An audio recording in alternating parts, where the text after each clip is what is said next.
할렐루야. 오늘도 거룩한 이 2026년도 1월의 마지막 주에 우리 귀한 성도님들 얼굴 뵙고 함께 예배할 수 있도록 축복하심을 감사합니다. 한 주간도 잘 지내셨죠? 네. 오늘도 이제 지난 시간에 이어서 마태복음, 신약의 첫 번째 복음서인 마태복음, 우리가 그 중에서도 5장, 6장, 7장은 예수님의 산상수훈으로서 모든 신약의 핵심이에요. 그래서 신약 전체를 다 읽기 어려우시면은 마태복음의 5장, 6장, 7장을 계속적으로 읽고 묵상하시면은 신약을 다 읽은 것 같은 효과가 있으니까 부지런히 올 한 해 또 하나님의 말씀을 묵상하시고 그 말씀의 씨앗이 우리 옥토밭에 떨어져서 30배, 60배, 100배의 결실을 이루는 우리 귀한 성도님들 다 되시기를 축원합니다. 오늘은요, 지난 시간에 이제 팔복, 예수님께서 산 위에서 제자들만 따로 불러서 이제 많은 군중에게 얘기하신 게 아니에요. 아주 예수님께서 특별히 택하신 12제자, 그들을 그 지상에서 따로 분리해서 산 위에 오르셔가지고 제자들에게 은밀하게 말씀하신 아주 귀한 말씀이었죠. 팔복, 심령이 가난한 자 복이 있나니 천국에 그들의 것이며, 애통하는 자 복이 있나니 그들이 위로를 받을 것이며, 온유한 자는 복이 있나니 그들이 땅을 기업으로 받을 것이며, 의에 줄이고 목마른 자는 복이 있나니 그들이 배부를 것이며, 긍휼히 여기는 자는 복이 있나니 그들이 긍휼히 여김을 받을 것이며, 마음이 청결한 자 복이 있나니 그들이 하나님을 볼 것이며, 화평하게 하는 자 복이 있나니 그들이 하늘에 하나님의 아들이라 일컬음을 받을 것이며, 의를 위하여 박해받는 자 복이 있나니 천국이 그들의 것입니다 하는 이 팔복, 이것은 세상에서 우리가 추구하는 일반적인 세상 사람들이 추구하는 그 복의 개념과 너무나도 동떨어진, 이거는 어떤 그런 복이라고 말씀을 드렸어요. 그리고 그런 복을 받는 자, 우리가 바로 그 복으로 인해서 천국을 이루게 된다고 말씀하셨죠. 그런데 지금 마태복음 5장이에요. 지난 팔복에 이어서 오늘은 팔복 이어서 바로 이어지는 말씀인 마태복음 5장 13절에서부터 16절까지를 오늘 함께 말씀을 나누려고 해요. 근데 이제 그게 다 끝날지 어떨지는 알 수가 없어요. 성령님이 역사하시고 인도하시는 대로 하겠습니다. 그런데 이러한 이 팔복은 천국에 이르는 사닥다리와 같은 우리의 영적인 그런 레벨이라고 그랬어요. 가장 큰 레벨은요, 의를 위해서 박해받는 거. 그래서 5장 11절 말씀에는 나로 말미암아 너희를 욕하고 박해하고 거짓으로 너희를 거스려 모든 악한 말을 할 때 너희에게 복이 있나니 기뻐하고 즐거워하라. 하늘에서 너희 상이 큼이라. 너희 전에 있던 선지자들도 이같이 박해받았느니라 하고 말씀하고 있어요. 그래서 우리는 예수 그리스도인에서 이렇게 천국 백성이 되게 되면은요, 세상에서는 핍박을 받게 돼 있어요. 세상에서 잘 먹고 잘 살게 됐다, 세상 사람들을 인정을 받는다, 이게 아니에요. 우리는 그런 어떤 그 세상적인 복을 너무나도 많이 듣고 자랐어요. 예수 믿으면은 세상 복도 다 받아 누릴 수 있다. 그건 잘못된 복음이에요. 진정한 복음은 예수 그리스도 때문에 우리가 핍박받는 삶을 살게 되는 것이에요. 아이러니하죠? 좀 두려우신가요? 그것이 바로 우리를 천국으로 이끌어주는 천국의 복음인 거예요. 예수님 자신이 이 땅에 오셨을 때 어떻게 됐어요? 많은 좋은 일도 많이 하셨죠. 천국 복음을 전해주시고, 또 이 땅에 있는 진짜 불쌍한 그 사람들을 위해서 많은 병도 고쳐주시고, 또 귀신도 내어 쫓아주시고, 죽은 자도 살려주시고, 이런 많은 기적을 행했지만 결국은 그들은 예수님을 어떻게 했어요? 잡아 죽이고 십자가에서 사형 선고를 내렸어요. 이게 세상인 것이에요. 근데 우리는 예수님께서는요, 하나님의 자녀된 당신의 잃어버린 양들을 부르셔서 예수 그리스도의 그 복음을 전파하시고 그들에게 예수님의 복음을 전하게 하셨어요. 제자들을 12제자를 택한 것은요, 예수님의 복음을 세상 땅끝까지 이르러 전하게 하시려고, 예수님이 미처 세상 땅끝까지 전하지 못한 그 복음을 그 제자들에게 성령을 부어주셔서 그 성령의 능력으로 그 제자들의 무슨 힘이 있겠어요. 예수님이 십자가에 달리실 때 다 도망갔어요. 두려움에 떨었어요. 그런 제자들이 예수님께서 부활하시고 그들에게 성령을 주신다는 약속을 받고 나서 그 성령을 받게 되고 나서는 어떠한 두려움도 그들은 개의치 않았어요. 그리고 목숨을 바쳐 세상 땅끝까지 이 복음을 증거하기 위해서 복음을 전하다가 순교당하셨어요. 다 순교당하고, 그래서 그 순교하신 그 순교의 그 역사로 말미암아 오늘날까지 우리에게도 예수님의 복음이 증거된 거죠. 그리고 예수님께서 말씀하셨어요. 마침내 너희도 나를 따르려거든 너희의 십자가를 지고 나를 따라라. 이렇게 말씀하셨어요. 예수님의 그 십자가, 죽음의 십자가, 우리도 그 십자가를 져야지만, 그 십자가에서, 나에게 주어진 그 십자가에서 내가 죽어야지만 예수님이 가신 그 길을 우리가 따라갈 수 있는 존재가 되는 거예요. 그것이 바로 진정한 예수님의 제자가 되는 길이라는 것을 말씀하고 계세요. 네, 오늘은요, 이런 의미에서 이 팔복이 이어지는 의미에서, 이 팔복은요, 의를 위해서 핍박받는 자로 끝나요.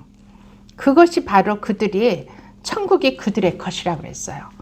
의를 위해 핍박받는 자들에게는 예수님께서 예수님의 영이신 영광의 영 하나님이 그들 머리 위에 거하시고 계시다고 그래요. 그렇게 말씀에는 그렇게 기록하고 있어요. 그리고 그들이 천국을 소유하고 그들 자체가 바로 천국이 그들에게 임한 천국의 사람들이라고 말씀하고 있죠. 그러고 이제 이어서 13절부터 이제 우리가 한번 마태복음 5장 13절로부터 16절까지 한번 함께 봉독해 보겠습니다. 시작. 너희는 세상의 소금이니 소금이 만일 맛을 잃으면 무엇으로 짜게 하리요? 후에는 아무 쓸데없어 다만 밖에 버려져 사람에게 팔릴 뿐이라. 너희는 세상의 빛이라. 산 위에 있는 동네가 숨기지 못할 것이요 사람이 등불을 켜서 말 아래 두지 아니하고 등경 위에 두나니 이러므로 집안 모든 사람에게 빛이 있느니라. 이같이 너희 빛이 사람 앞에 비치게 하여 그들로 너희 착한 행실을 보고 하늘에 계신 너희 아버지께 영광을 돌리게 하라. 네.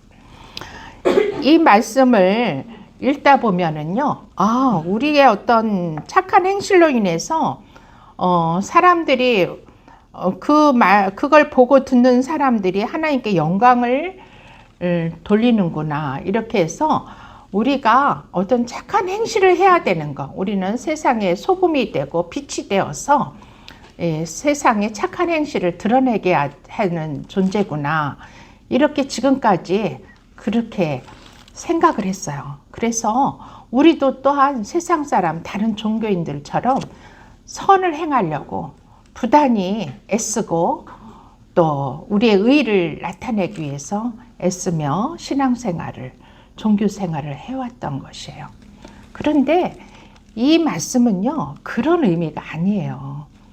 그런 의미가 아니라는 것은 이 팔복 이어서 바로 밑에 이 말씀을, 바로 이어서 이 말씀을 하고 있는 것으로 예수님의 그 심중의 깊은 의미를 우리는 다시 한번 우리가 재해석해야 되겠어요. 아멘. 제가 이 말씀을 묵상하다가 그래요. 이 소금의 의미가 어떤 특징이 있죠? 소금은 소금은요, 짠맛이죠. 이 짠맛은 또한 어떤 변치 않아요. 소금은 그 맛을 변하지 않아요. 수천 년이 지나도 소금은 그대로 짠맛을 유지하고 있어요. 그렇다면 이것이 과연 이 소금, 우리가 알고 있는 간을 할 때 쓰는 이 소금, 이거를 의미하는가? 그래서 우리가 소금이 되라고 하는가? 그게 아니라 이 소금은 예수님의 보혈의 모형이에요. 소금은요, 그 어떤 영원성을 가지고 있어요. 절대 맛을 잃을 수 없는. 이 말씀에 보면은 여기 13절에는 그가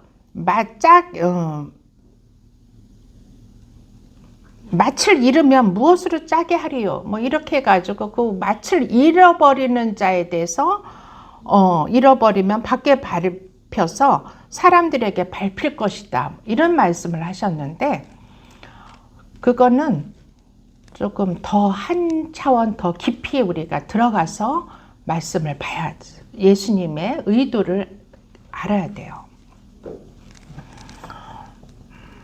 물론 이 소금은 예수님의 보혈을 상징하기 때문에 이 소금이 이 보혈이 없으면 사람들에게 밟히고 사단에게 또 사람에게 뿐만이 아니라 사단에게 밟히는 존재가 된다는 것을 비유의 말씀으로 하고 있는 거예요.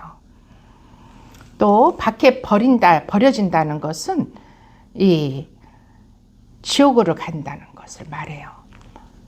이 소금으로 비유된 예수님의 보혈, 이 보혈이 없는 자들은 결국 지옥으로 갈 수밖에 없다. 근데 이 밖에 버려져서 슬피 울며 이를 간다는 그런 말씀이죠. 이들은요, 교회를 다니는 사람들을 말하는 거예요. 교회를 다니지 않는 사람들은 예수님도 알지 못하고 하나님도 모르고 계시기 때문에 당연히 지옥 가요. 그들에게 얘기하시는 게 아니에요. 교회를 다니는데 그 다녔지만 바리새인 같은 그런 믿음의 사람들에게 말씀을 하시는 거예요. 그럼 과연 바리새인은 어떤 사람들이냐? 자기의 의를 드러내고, 그래서 예수님께서 오시던 그 시대에는 선지자여 바리새인들을 그렇게 주님이 이 독사의 자식들아 하고 미워하셨어요. 그것은 그들이요,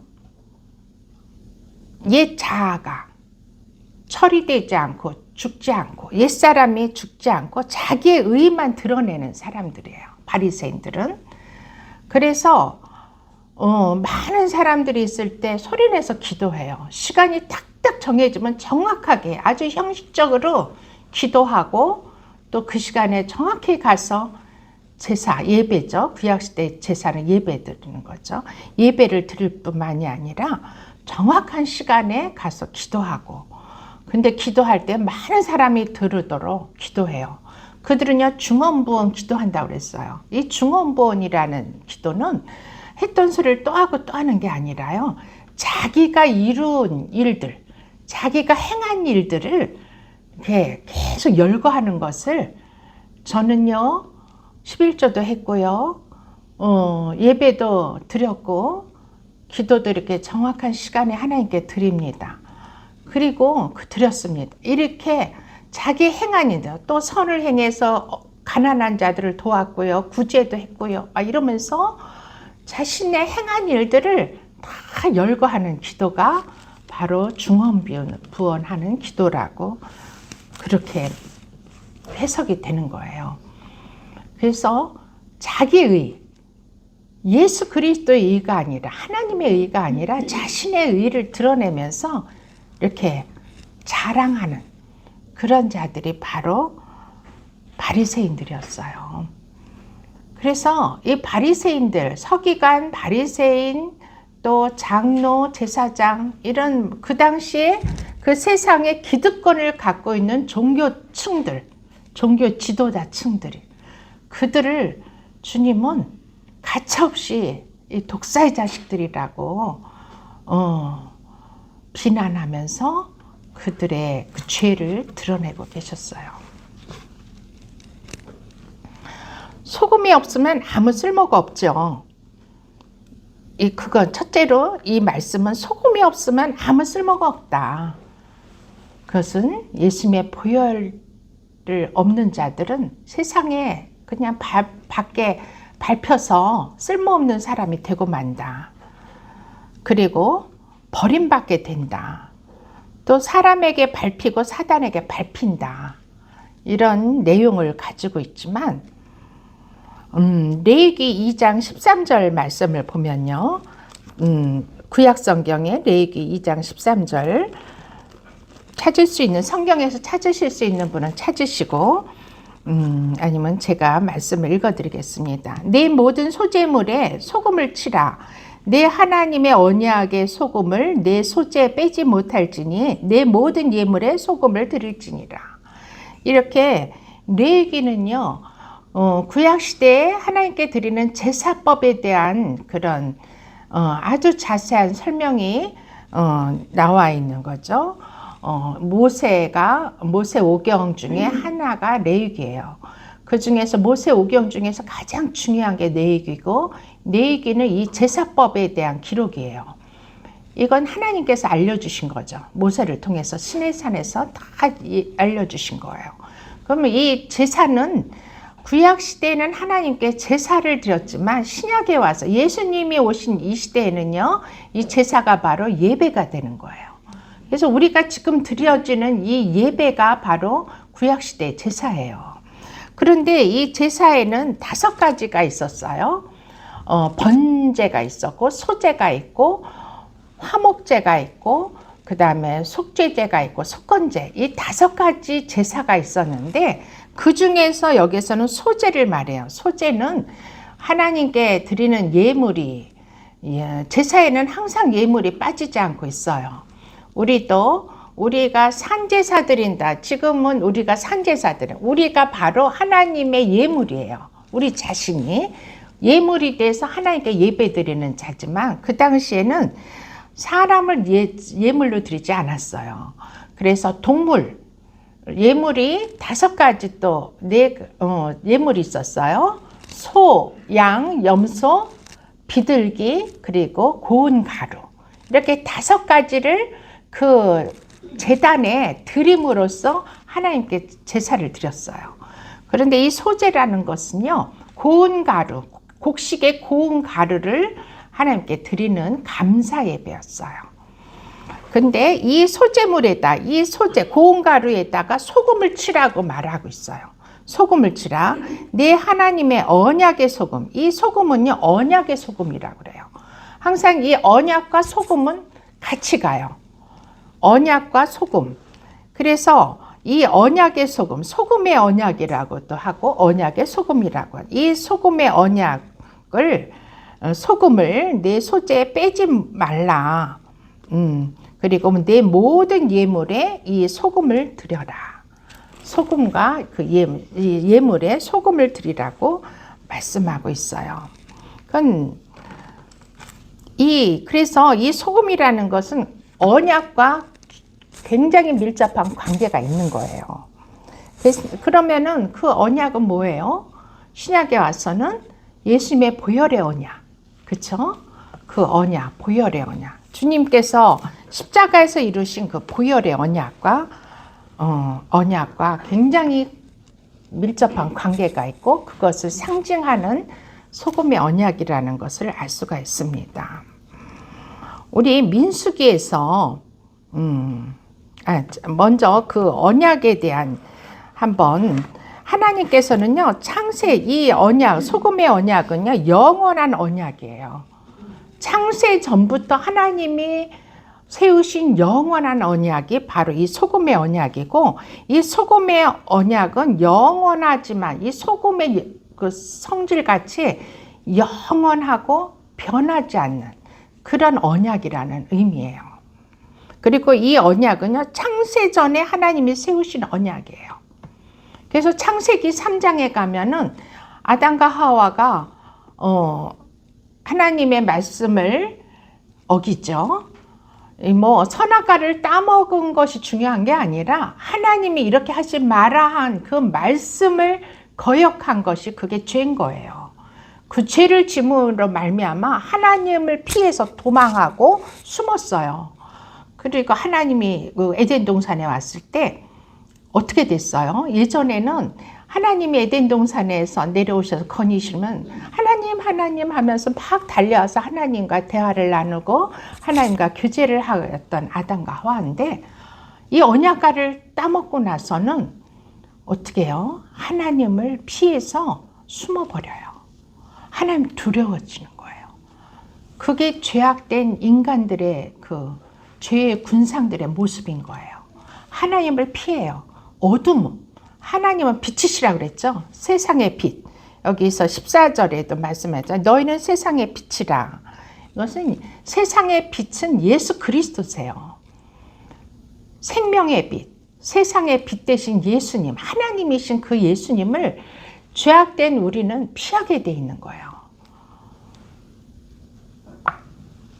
그런데 이 창세 전에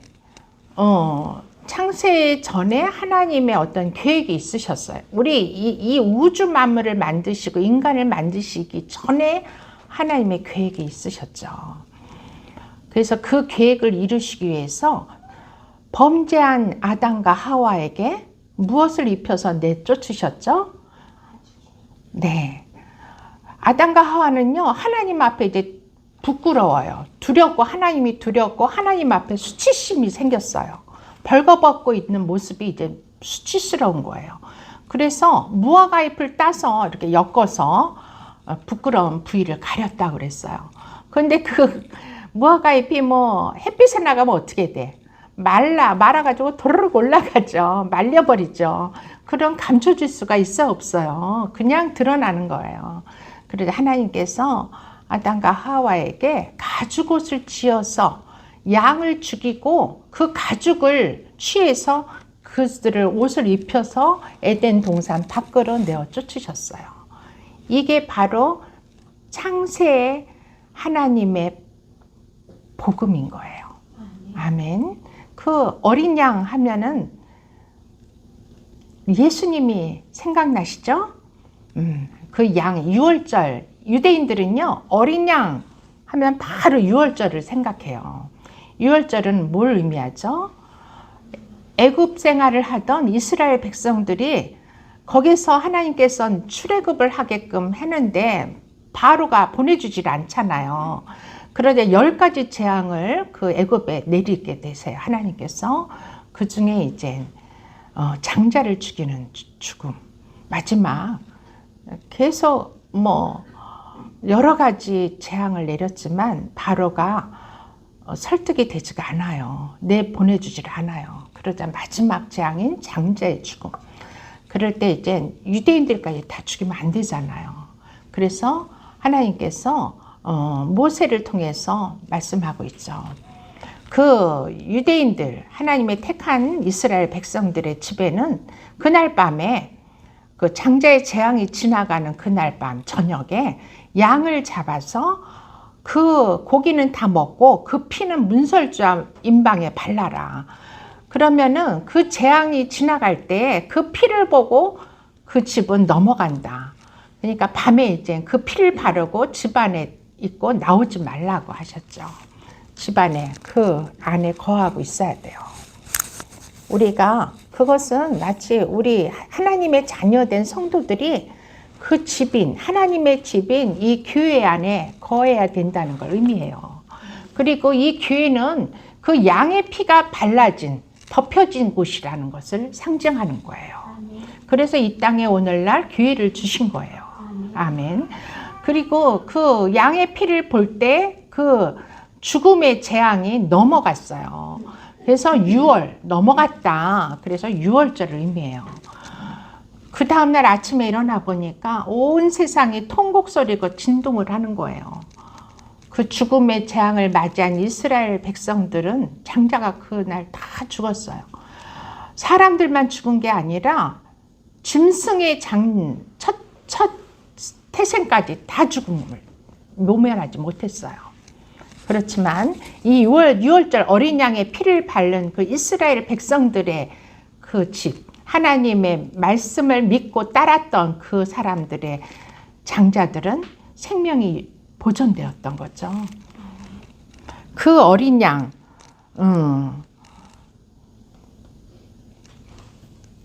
어린 양을 그 이스라엘 사람들은 그런 어린 양 하면은 양의 피구나 이걸 알 수가 있는 거예요. 그렇게 하나님은 상징적으로 에덴 동산에서 어린 양을 잡아서 그 가죽을 아담과 하와에게 입혀주시고 하나님의 그 구원의 약속의 징표를 보여주신 거예요. 아멘. 아멘. 그리고 그 다음에는 이제 창세기 9장에 가면요, 노아의 홍수 사건이 일어나요. 이 에덴 동산 밖으로 나간 아담과 하와는 많은 족속들과 또 하나님의 아들들과 사람의 딸들과 이렇게 같이 공동으로 살면서 많은 죄를 범하게 돼요. 죄가 죄를 낳고 죄가 죄를 낳고 그러면서 거기에 죽음이 들어오죠. 그렇고 죽고 몇 세에 죽고 하는 그런 어떤 이제 그 인간의 계보가 쭉 등장하게 되죠. 그래서 하나님께서 그 인간들이 너무나도 죄악을 짓는 것을 보시고 사람 지은 것을 한탄하셨다고 그랬어요. 그래서 창세기 9장 12절 16절을 한번 보겠습니다. 제가 읽어드릴게요. 창세기 9장에 어떻게 하나님께서 말씀하시는지.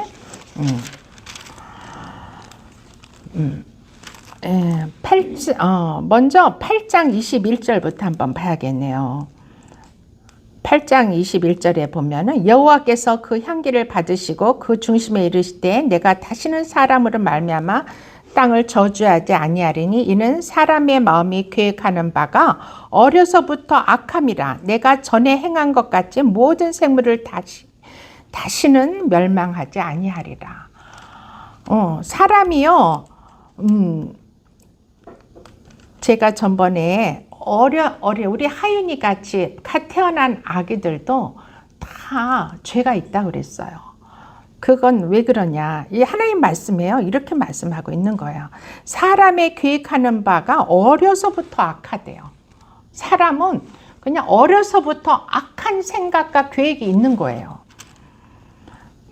그래서 내가 아주 다 멸하리라. 내가 이 땅을 저주하고 다 사람을 멸하리라고 생각을 하시고 노아에게 하지만 그 노아는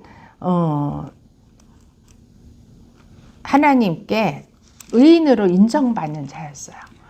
모든 세상 사람들이 다 죄악에 빠졌지만 그 노아 한 사람은 하나님께로부터 의인으로 인정받았어요. 그래서 노아에게 방주를 만들려고 그러고 너의 가족과 이 땅의 모든 동식물들을 다 그 방주에 한 쌍씩을 넣어라. 그래 방주를 예배하셨죠. 그리고 이제 하나님이 다시 언약을 세우세요. 창세기 9장에 보면 하나님이 이르시되 내가 나와 너희와 및 너희와 함께하는 모든 생물 사이에 대대로 영원히 세우는 언약의 증거는 이것이니라. 내가 내 무지개를 구름 속에 두나니 이것이 나와 세상 사이의 언약의 증거니라. 이렇게 하면서 무지개가 구름 사이에 있으리니 내가 보고 나 하나님과 모든 육체 가진 땅의 모든 생물 사이의 영원한 언약을 기억하리라. 이 무지개 언약을 맺으시는데 그 맺기 전에 하나님께서는 물로 이 세상을 심판하시죠. 그리고 이제 그 심판이 다 끝났을 때 이제 세상 모든 사람이 다 죽고 오직 노아의 방주 안에 들어가 있는 노아의 가족만이 살아남았을 때 8명 살아남고 이제 이 땅에 다시 나왔죠. 그랬을 때 하나님께서 후회하셨어요. 그리고 다시는 이런 심판을 하지 않겠다. 물로 사람을 죽이는 심판은 하지 않겠다. 그 사인으로 무지개를 그 저주의 땅에 무지개를 보여주신 거예요. 근데 그 아이러니하게도 그 무지개는요, 레인보우라고 그러죠. 영어로 말하면은 레인보우. 7색깔 무지개인데 그 무지개는 활 같아요. 활의 모양을 가지고 있어요. 결국 하나님을 향해서 쏘는 활이에요. 하여튼간 이 무지개 언약은 바로 영원한 언약이고 소금의 언약이에요. 그것도 또한 이 사람이 나면서부터 악함으로 하나님께서는 이 무지개 언약으로 하나님이 말씀하시고 싶어 하시는 그 진리는 이거예요. 사람이 나면서부터 악하기 때문에 어떤 교훈이나 혼내주는 거로서는 그 악을 제거할 길이 없구나. 그래서 다른 방법을 준비하시는 거예요. 하나님께서는. 그리고 창세기 이제 그 8장 이 무지개 언약을 맺으시기 바로 전에 노아에게 제사를 먼저 드리도록 하고 있어요. 그래서 창세기 8장 20절에 보니까 노아가 여호와께 제단을 쌓고 모든 정결한 짐승과 모든 정결한 새 중에서 제물을 취하여 번제로 제단을 드렸더니 이 말씀이었어. 그러자 하나님께서 그 향기를 받으시고 그 중심에 이르시되 내가 다시는 사람으로 말미암아 땅을 저주하지 아니하리니 이는 사람의 마음이 계획하는 바가 어려서부터 악함이라. 내가 전에 행한 것 같이 모든 생물을 다시 멸하지 아니하리라. 이렇게 말씀하고 계시죠. 이 무지개 언약을 맺으시기 전에 노아가 하나님 여호와께 제단을 쌓았다고 그랬어요. 그런데 그 제단을 쌓을 때 어떻게 제물을 드렸어요? 정결한 짐승으로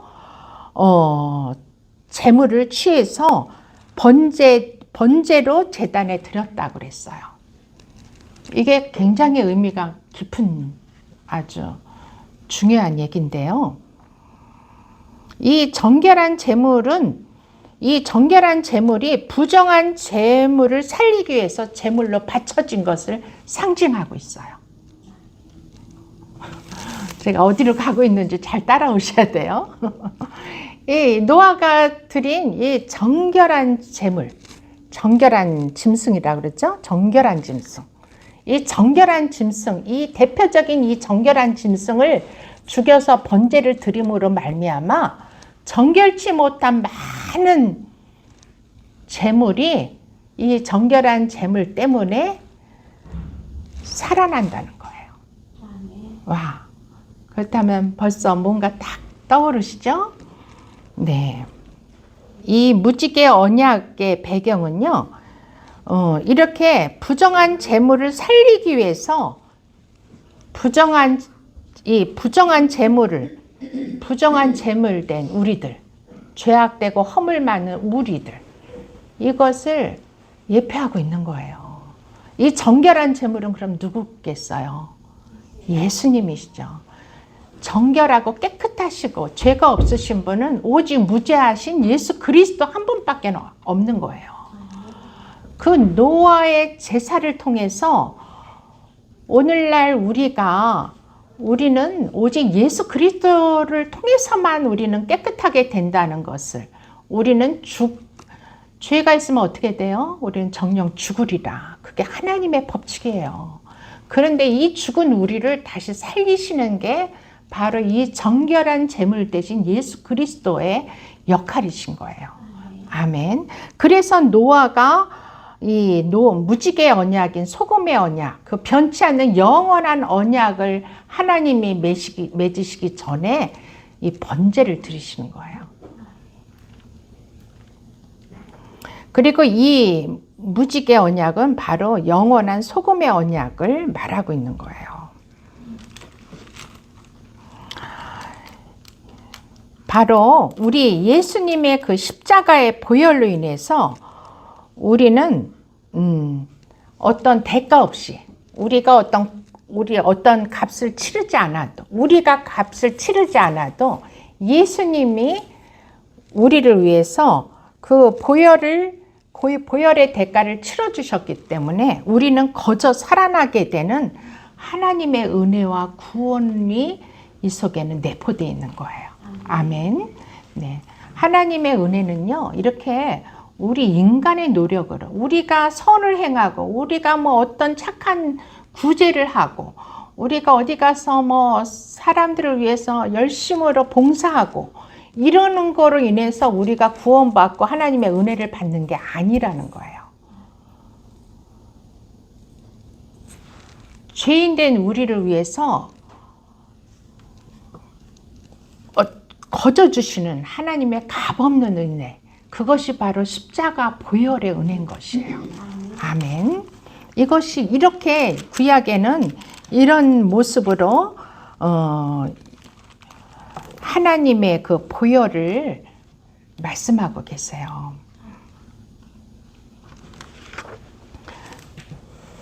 그래서 이 지금 마태복음에 있는 이 마태복음 5장에 소금에 너희는 소금이다.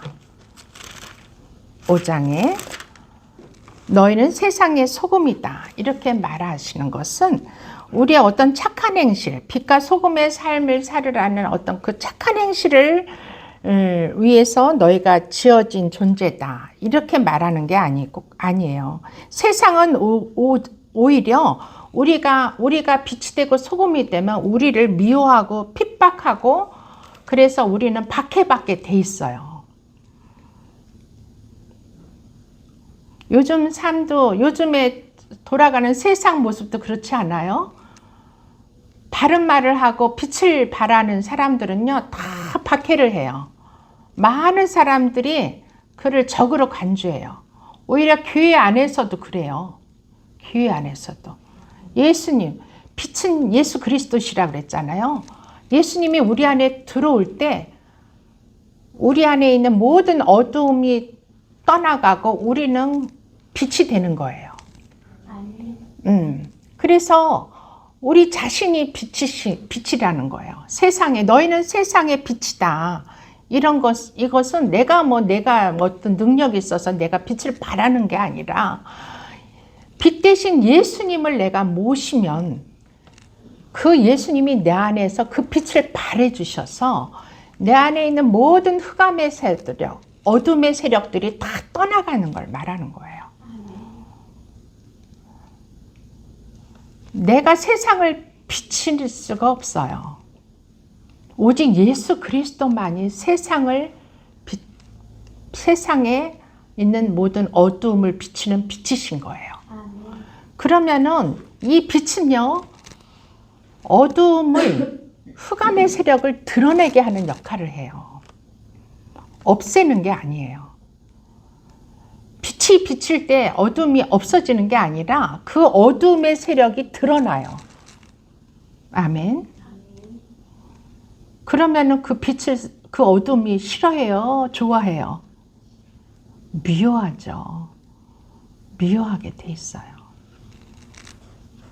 그래서 예수 그리스도를 잡아 죽인 거예요. 그 선한 일을, 착한 행실을 많이 하고 선한 일을 많이 했던 그 바리새인들이, 그 종교 지도자들이 그렇게 살아왔던 사람들이 너희 그게 아니야. 너희는 죄인들이야 하고 그 빛을 비췄을 때, 흑암을, 어둠을 비췄을 때 그들은 견딜 수가 없어서 예수를 십자가에 죽인 거예요.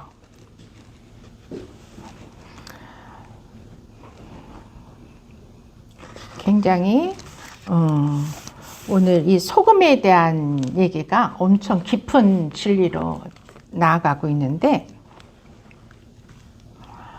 먼저는 도저히 살 수가 없는, 산자가 될 수 없는 우리, 죽은 흙인 우리들, 흙은 생명이 없잖아요. 죽은 흙인 우리들이 하나님의 아들이신 그 예수님의 피로 반죽이 되어서 점도 없고 흠도 없는 완벽한 하나님 나라의 백성이 되어가는 것, 그것이 소금인 거예요. 또 거기에서 탄생된 그 속에서 예수님으로 인해서 탄생된 교회가 그 소금 언약이 되기까지, 이 교회가 그 소금의 언약이 성취되기까지 하나님의 열심으로 우리를 끌고 가시는 거예요.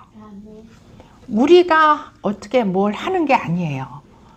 교회된 우리를 하나님의 그 사랑으로, 하나님의 사랑은 어떻게 이 세상에 나타났나요? 예수님의 십자가로 나타났죠. 그래서 예수님은 율법을 폐하러 온 게 아니다. 율법은 밑에 보면은 5장 17절에 보면 내가 율법이나 선지자를 폐하러 온 줄로 생각하지 말라. 폐하러 온 것이 아니라 완전하게 하려 함이라 하고 말씀하고 있어요. 율법을 폐하려고 한 게 아니라 예수님은 십자가의 그 사랑으로 율법을 완성시키신 분이에요. 그래서 이 사실을 우리가 인정하고 이 십자가에서 우리를 위해서 희생하신 그 예수님의 공로를 인정하고 찬송하게 하도록 우리가 그렇게 만들어지는 것이 소금의 언약의 성취인 것이에요. 그러려면 우리는요, 우리 자신은 완전히 부인돼야 돼요. 예수님의 십자가에서 우리가 완전히 죽어져야 돼요. 또 이제 죽음의 자리로 가는 거예요, 우리는. 우리 옛사람, 예수님을 우리 모시기 전에 우리 옛사람, 나의 옛차, 나의 의, 이것은 십자가에 못 박아서 우리가 죽어야 되는 거예요. 그것이 바로 우리가 부인되는 상태인 거예요. 온전히 부인되는 상태. 주님, 나는 죄인 중에 죄인이고 나는 죄인 중에 괴수입니다 하고 그게 맞네요 하고 인정할 수 있는 우리들. 내가 죄인인 것을 깨닫지 못하면은 나는 예수님이 필요가 없어요. 내 몸이 사망의 몸 맞네요, 주님. 내 몸은 죽을 수밖에 없는 사망의 몸이군요 하고 깨닫는 거, 인정하는 거. 그것이 바로 우리 자신을 부인하는 그 자리인 것이에요. 내 자신이 온전히 부인되는 상태인 거죠. 육적인 자아의 죽음의 자리로 하나님은 이렇게 당신의 열심으로 우리를 몰고 내려가세요. 우리가 이렇게 죽어야지만 우리는 새 사람으로, 새 피조물로 바뀌어지는 거예요. 아멘. 우리 죽음으로 끝난다면 무슨 의미가 있겠어요. 그런데 이 에스겔서, 전번에 제가 에스겔서를 한번 설교한 적이 있는데요. 이 에스겔서의 18장 31절에 보면 너희가 범한 모든 죄악을 버리고 마음과 영을 새롭게 할지어다. 이스라엘 족속아, 너희가 어찌하여 죽고자 하느냐? 주 여호와의 말씀이니나 죽을 자가 죽는 것도 내가 기뻐하지 아니하니 너희는 스스로 돌이키고 살지니라. 이렇게 에스겔을 통해서 이스라엘 백성에게 말씀하세요. 이 죄악을 버리고 그 마음과 영을 새롭게 해야 된다고, 새롭게 하라고 하나님께서 말씀하고 있는 거예요. 이것이 바로 내가 예수 그리스도와 함께 십자가에 죽고 나의 옛사람과 옛자아를 십자가에서 처리하고 나를 부인하고 부인했을 때 하나님께서 하나님의 영이신 성령을 내 안에 넣어주셔서 내 마음과 영을 새롭게 하시는 거예요. 내가 할 수 있는 것이 아니죠. 우리 스스로가 할 수 있는 일은 하나도 없어요. 아마 우리가 스스로 할 수 있는 일이 있다면 예수님이 이 땅에 오실 이유가 없는 거예요. 아까도 말씀했잖아요. 무지개 언약을 통해서 하나님께서 사람은 어떤 교훈이나 어떤 혼내는 방법으로는 그 악을 제거할 수 있는 길이 없구나. 노아의 방주 시대 이후에 한번 세상을 물로 다 심판했으면 그 다음에 그 노아의 가족들은 죄를 짓지 않고 거룩하게 살아야겠죠. 그렇지만 바로 그냥 노아의 아들 때부터 범죄하기 시작해요. 이게 인간의 본능이고 본성인 거예요. 그래서 예수님이 아니고서는 우리가 구원받을 길이 없는 거예요. 어떤 이름도, 구원받을 어떤 이름도 하나님이 주시지 않았다고 그랬어요. 그 예수 그리스도의 십자가의 보혈만이 우리의 영원한 은혜고 영원히 우리를 구원할 수 있는 소금의 언약이신 거예요. 변치 않고 영원한 언약. 그게 바로 예수님의 십자가의 언약이신 거죠. 아멘. 그 언약에 대해서 말씀하고 있는 것이에요. 오늘 이 시간 이 소금을 얘기하다 보니까 이렇게 깊이 구약에까지 찾아가서 언약에 대해서 말씀을 나눴는데요. 우리가 이 하나님의 은혜, 하나님의 이 구원의 은혜를 감사하며 우리가 교회 안에서 우리는 이 소금의 언약을 성취해내신 예수님의 그 의는 오직 예수 그리스도밖에 없어요. 그래서 너희가 의를 위하여 박해받는 자 복이 있나니 천국이 그들의 것임이라고 할 때 그 의는요 예수 그리스도의 의인 거예요. 내 의가 아니에요. 예수님의 의. 그 의만을 자랑하고 찬송하고 전해야 되는 하나님 나라의 백성이요 성도가 되어지도록 우리를 지으신 거예요. 아멘. 그 말씀을 우리가 기억하면서 우리 함께 기도하시는 시간을 갖겠습니다. 주여.